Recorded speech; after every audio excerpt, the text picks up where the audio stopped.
জানো তো, art and ক্রাফটের প্রতি ভালোবাসাটা আমার ছোটবেলা থেকে। এখন আবার দেখছি সাজার জিনিস কেনার থেকে আর্ট অ্যান্ড ক্রাফটের জিনিস কিনতে আমার বেশিই ভালো লাগছে। এই ভাইফোঁটার সময় মামা বাড়ি গিয়ে আমি আর আমার মামার মেয়ে একটা পাইকারি দোকান থেকে এতগুলো আর্ট অ্যান্ড ক্রাফটের জিনিস কিনে এনেছি। এই কালারটা বাচ্চারাই ইউজ করে, আমার তেমন প্রয়োজনেও লাগবে না। এরপরেও পছন্দ হয়েছিল বলে নিয়ে নিয়েছিলাম। এরপর এক প্যাকেট সফট ক্লে আর এই সাদা ফেব্রিকটা, যেটা সব থেকে বেশি ইউজ হয়।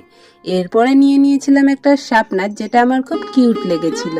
কোনটার কেমন দাম নিয়েছে সেটা আমি স্ক্রিনে তোমাদেরকে দেখিয়ে দিয়েছি, আর প্রিন্টে কত দাম ছিল সেটাও দেখিয়ে দিয়েছি। এরপর এই কিউট ইরেজারটা, যেটা একটা বোনকে দিয়ে দিয়েছি।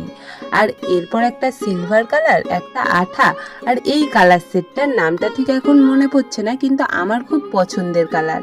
আর সর্বশেষে মোল্ডেড ক্লে। তোমাদের ভিডিও কেমন লাগলো কমেন্টে জানিয়ে।